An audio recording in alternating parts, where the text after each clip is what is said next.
학교와 집이 멀어서 혹은 진정한 의미의 독립을 하기 위해 자취방 구하는 분들 많으실 텐데요. 하지만 자취방 구하기 여간 어려운 일이 아니죠. 잘 알아보고 가지 않으면 자칫 손해를 볼 수도 있습니다. 자취방 구할 때 꼭 알아야 하는 주의사항 함께 알아볼까요?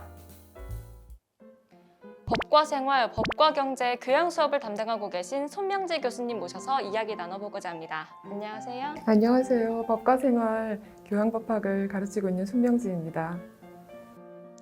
네, 첫 번째 질문입니다. 교수님, 안전한 계약을 위해서 우리가 꼭 확인해봐야 하는 것들은 무엇이 있을까요? 부동산 등기부를 꼭 확인을 해볼 필요가 있어요. 부동산 중개인한테 맡기더라도 내가 그 계약 주체로서 부동산 그 등기부를 떼보는 게 중요합니다. 그거를 하기만 해도 우리가 부동산 사기의 60% 이상을 예방을 할 수가 있어요. 그래서 부동산 등기부를 그 대법원 인터넷 등기소에서 볼 수 있고 스마트폰도 볼 수 있기 때문에 아마 학생 여러분들이 잘 할 겁니다. 일정 그 수수료만 내면은 예전에 등기부 등본이라고 불렀던 등기사항 증명서를 떼볼 수가 있고요. 이 등기부를 분석하는 게 이제 약간 어려울 수 있는데 그래도 조금 알아볼 가치가 있습니다. 세 부분으로 구성이 되어 있어요, 등기부가. 그래서 간단하게 말씀을 드리면 첫 번째는 표시사항이 나와요, 표제부에서. 그래서 이 부동산이 면적이 어떻고 몇 층으로 돼 있고 이런 사실관계고, 그다음에 이제 권리관계에 대한 거는 갑구와 을구 두 부분으로 나뉘어져 있는데, 갑구에는 소유권에 대한 사항이 나와요. 소유자가 누구다, 언제 얼마에 샀다, 이런 게 나와 있어요. 그리고 을구에는 그 물건에 대한 권리는 소유권만 있는 게 아니거든요. 다른 물건이 있는데 소유권 이외의 물건들이 있어요. 이제 그것들은 복잡한 물건들이 많지만 대표적으로 알아둬야 할 것은 저당권입니다. 그래서 저당권은 우리가 좀 어느 정도 알고 있어요. 일상에서 은행에 저당권을 설정하고 부동산을 사거나 아니면 돈을 빌리면서 이제 담보를 하거나 이런 것들을 어느 정도 알잖아요. 그래서 이 저당권 설정을 을구에서 봐가지고 부동산의 실질적인 가치를 파악할 필요가 있습니다. 그래서 예를 들어 부동산 건물이 3억인데 저당권이 2억이 설정이 돼 있다. 그러면 이 부동산의 실질적인 가치는 1억이에요. 그럼 내가 보증금을 그 1억 이하에서 정해야 되겠죠. 이제 그런 식으로 갑구와 을구를 분석해야 되고요. 갑구에서 주의해야 될 건 뭐냐면 가처분이나 가압류 이렇게 돼 있는 부동산은 거래를 하면 안 됩니다. 그것은 소유권 분쟁이 있다는 뜻이에요. 그래서 처분 금지가 내려졌다는 뜻이기 때문에 갑구에서는 그것을 유의해서 봐야 됩니다.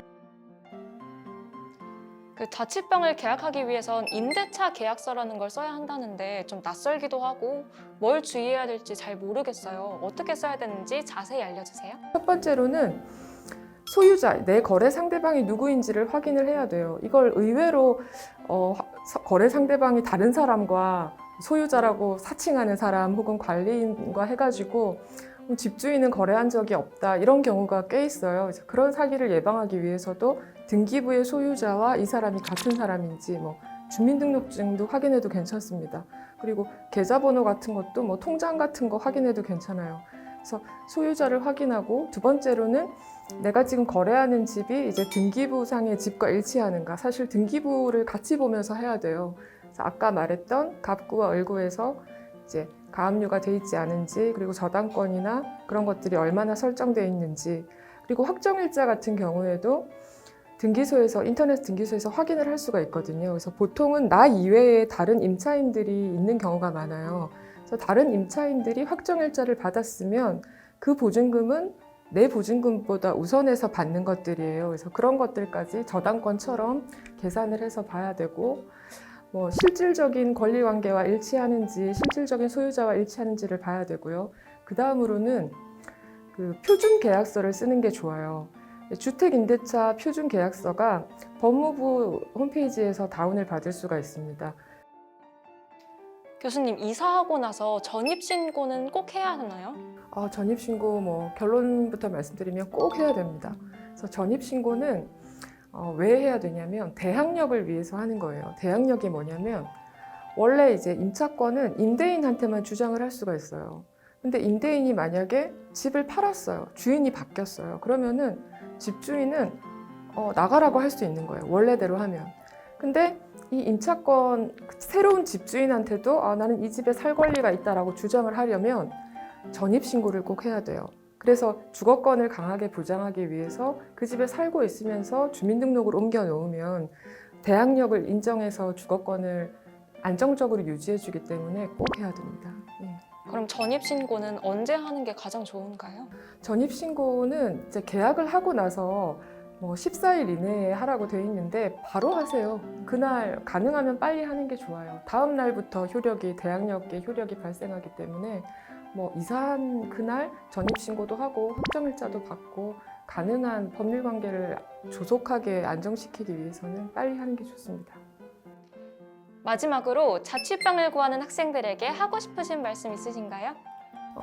앞서 말씀드렸던 것에 유의하시고 또 친구한테 뭐 이렇게 양도를 하거나 자기가 잠깐 방학 내려간 사이에 잠깐 빌려주거나 이런 경우들이 있는 것 같아요. 이제 그걸 전대차라고 하는데 그럴 경우에도 이제 법적으로 뭐 효력이 없는 건 아니에요. 그렇지만 임대인의 동의가 없으면 임대인이 해지를 할 수가 있고 뭐 나가라고 할 수가 있습니다. 그래서 만약에 전대차 계약을 할 경우에는 임대인의 동의를 얻는 것이 좋고 또 전대차 계약서를 작성하는 것이 좋아요. 그리고 오늘 뭐 이야기를 많이 드렸지만 이것으로 충분하진 않습니다. 그래서 앞으로 자취방을 구할 뿐만 아니라 뭐 전세를 구하고 부동산을 매수할 때를 대비해서라도 이 부동산이나 임대차 계약에 대해서 좀 더 공부를 하면은 사회적 능력이 많이 향상될 겁니다. 네, 이렇게 손명지 교수님께 자취방 구할 때 꼭 알아야 하는 요소들 배워봤습니다. 정말 감사드립니다. 이외에도 알아두면 좋을 꿀팁 알려드릴게요. 첫 번째, 채광이나 수압, 보안 등의 항목들이 정리되어 있는 체크리스트를 준비해가면 방을 좀 더 꼼꼼하게 확인할 수도 있고 나에게 가장 최적화된 집을 찾는 데 도움을 받을 수 있습니다. 두 번째, 부동산 중개업자를 통해 계약했다면 복비라고 하는 중개 수수료를 지불해야 하는데요. 이때 네이버 중개보수 계산기를 이용하면 최대 중개보수를 계산해 볼 수 있습니다. 이 최대치를 확실히 알아야 이 안에서 금액 협상도 가능하고 더 높은 금액을 지불하는 걸 피할 수 있습니다. 세 번째, 수리비용이나 보증금 반환 등 계약 후 발생할 수 있는 부가적인 문제들을 임대차 계약서 특약사항에 명시해두면 불필요한 분쟁을 피할 수 있습니다. 오늘 저희가 알려드린 주의사항 도움이 많이 되셨나요? 여러분 모두 나에게 꼭 맞는 보금자리 찾는 데 성공하시기 바랍니다. 지금까지 KWB 권나연입니다.